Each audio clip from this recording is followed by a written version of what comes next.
What's up, y'all? It's Coach Kirkland. I got to come back at you a week later after me gloating over Manny Pacquiao.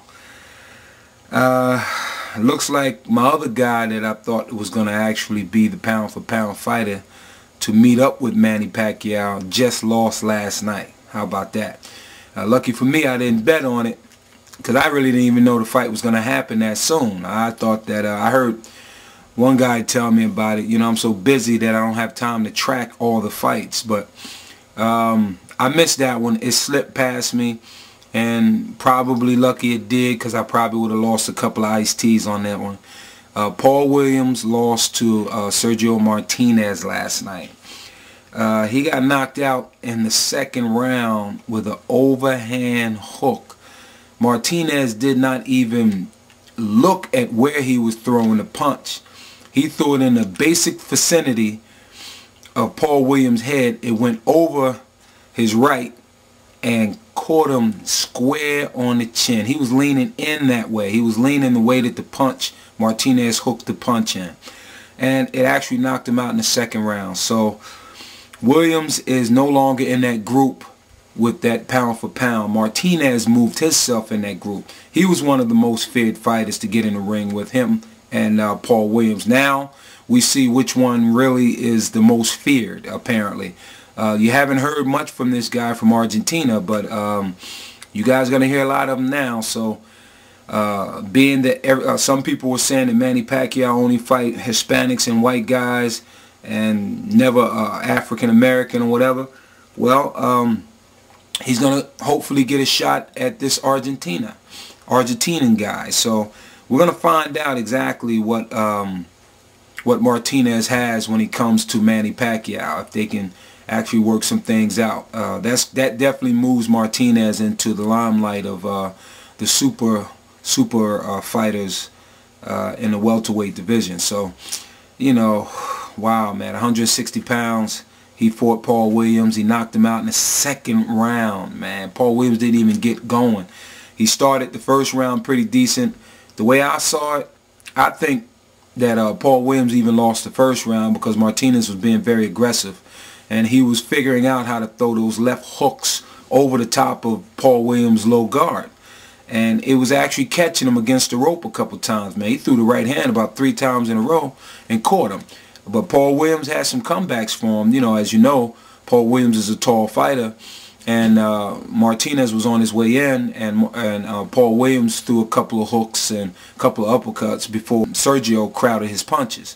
So Sergio Martinez is a very crafty, smart fighter. You know, he's a crafty guy, and he would give anybody actually a hard way to go, especially second time round, man.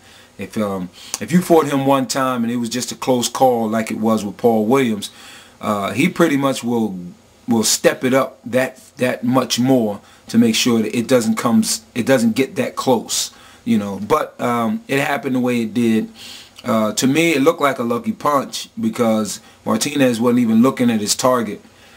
He threw it hard. He threw it in the basic vicinity of Paul Williams' head, and Paul Williams made that one mistake, and he dipped that direction that the hard punch was coming, and he threw the thing hard. If you look at it, he threw a lot of his body weight behind that punch, and Paul Williams caught every bit of it right on his dome, right in the chin. So there it is, y'all. I was wrong about Paul Williams.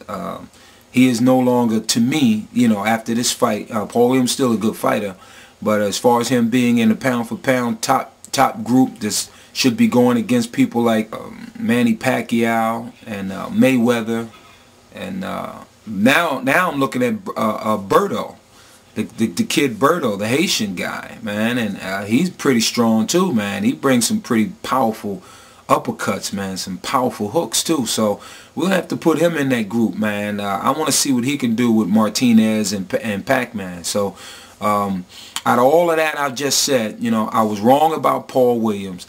Lucky for me, I didn't even know that fight was going to happen last night because I would have bet a couple of iced teas on that. So I ain't even got to go out and search out iced teas. But for the most part, I still got my main man, Manny Pacquiao, until somebody proved me wrong with him.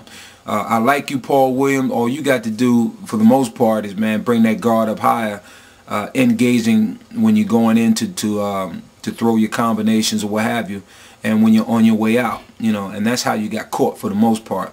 When you were going to throw your hook, he threw his hook over your low guard, and it caught you, man. And you know, I know you're going to come back from that. Great fighters do, and I believe you're in that group of great fighters, but it just knocks you out this group for pound if you cannot beat Sergio Martinez. So, Sergio, you did a good job, man. You beat my man. I ain't too happy with that, but I'm going to follow you from here out. There's no doubt. I want to see what you can do. And when you get up against my main man, Manny Pacquiao right now, we're going to see what you're made of there. If you make it through that, then you deserve every bit of the pound for pound and all the glory that comes with it. So enjoy your victory, man. You're doing well.